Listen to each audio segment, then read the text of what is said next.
Thief of Always, Chapter 15, New Nightmares.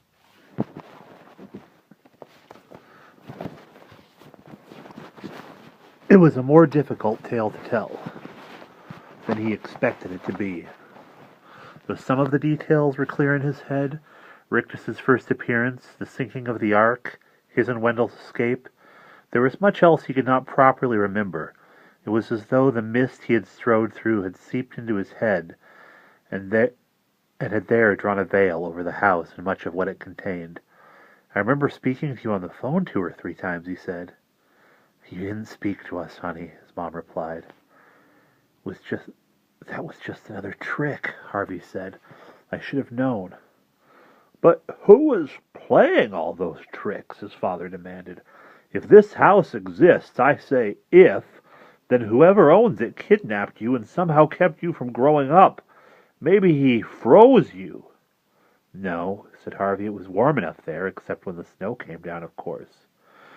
"There has to be some sane explanation." "There is," said Harvey. "It was magic." His father shook his head.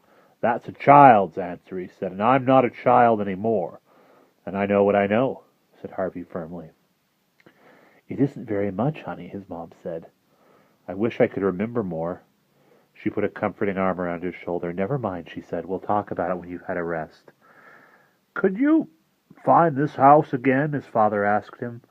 "Yes," Harvey replied, though his skin ran with chills at the thought of going back. "I think so." "Then that's what we'll do." "I don't want him going back to that place," his mother said.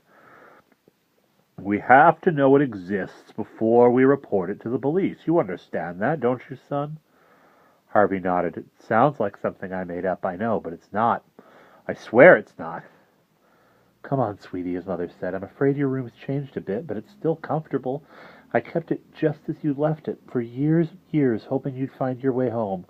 Then I realized if you ever did come back, you'd be a grown man, and you wouldn't want it decorated with rocket ships and parrots.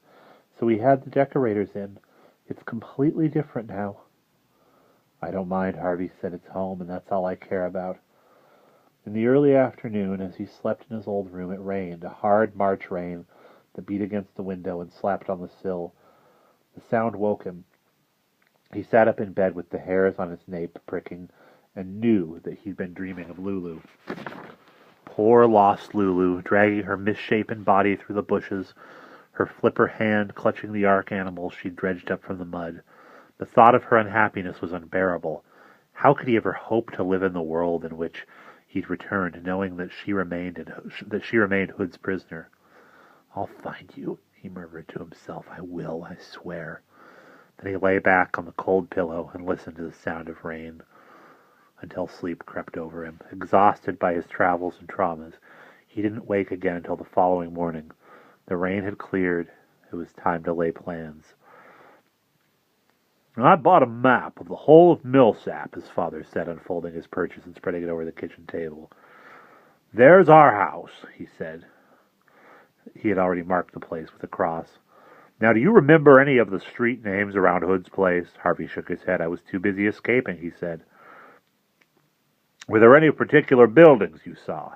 It was dark and rainy. "So we'll just have to trust to luck." "We'll find it," Harvey said, "even if it takes all week."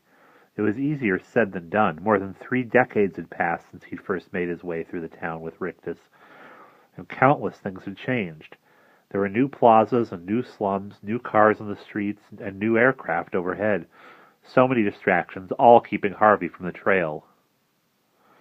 "I don't know which way is which," he admitted, after they'd been searching for half a day. "Nothing's the way I remember it." "We'll keep going," his father said. "It'll all come clear." It didn't. They spent the rest of the day wandering around, hoping that some sight would trigger a memory. But it was a frustrating business. Every now and then, in some square or street, Harvey would say, "Maybe this is it," and they'd head off in one direction or another, only to find the trail grew cold only a few blocks on. That evening his father quizzed him again. "If you could only remember what the house looked like," he said, "I could describe it to people. It was big, I remember that, and old. I'm sure it was very old." "Could you draw it?" "I could try." He did just that, and though he wasn't much of an artist, his hands seemed to remember more than his brain had, because after a half hour he had drawn the house in considerable detail. His father was pleased. We'll take it with us tomorrow, he said. Maybe someone will recognize it. But the second day was as frustrating as the first. Nobody knew the house that Harvey had drawn, nor anything remotely like it. By the end of the afternoon, Harvey's father was getting short-tempered. It's useless, he said. I must have asked 500 people, and not one of them, not one, even vaguely recognized the place. It's not surprising, said Harvey. I don't think anyone who saw the house, besides me and Wendell, ever escaped before. We should just repeat all this to the police, his mother said, and let them deal with it. And what do we tell them? His father said, raising his voice. That we think there's a house out there that hides in a mist and steals children with magic? It's ridiculous. Calm down, Harvey's mother said. We'll talk about this after we've eaten. They trudged home, ate, and discussed the whole problem again, but without finding any solutions. Mr. Hood had laid his traps carefully over the years, protecting himself from the laws of the real world. Safe behind the mists of his illusion, he'd most likely already found 2 new and unwitting prisoners to replace Harvey and Wendell. It seemed his evil would go on, undiscovered and unpunished. The following day, Harvey's father made an announcement. This search is getting us nowhere, he said. We're going to give it up.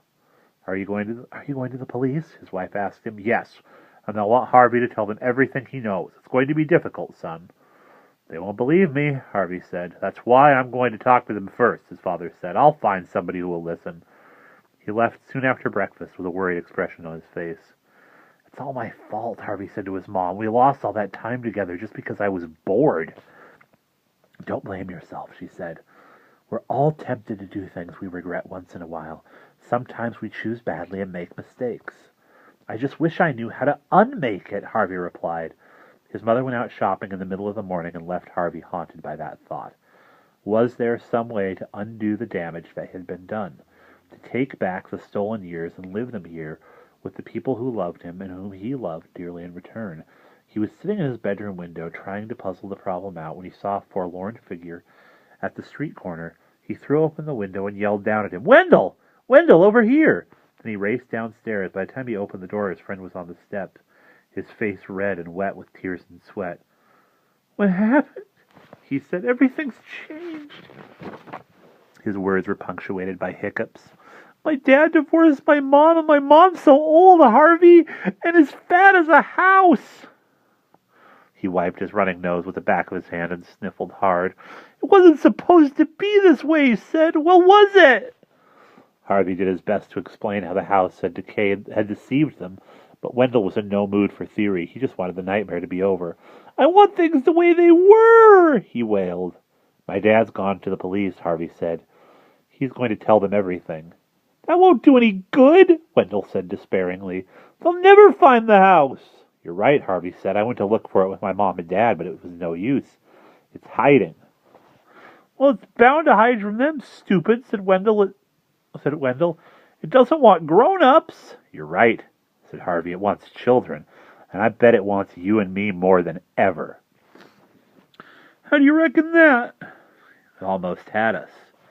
It almost ate us alive. So you think it's got a taste for us? I'm sure of it. Wendell stared at his feet for a moment. You think we should go back, don't you? I think. Any of those grown-ups, my dad, your mom, the police, are ever going to find the house, if we want all those years back, we have to get them for ourselves. I don't much like the idea, Wendell confessed. Neither do I, he said, thinking as he spoke that he'd have to leave a note for his mom and dad so they wouldn't think his return had just been a dream.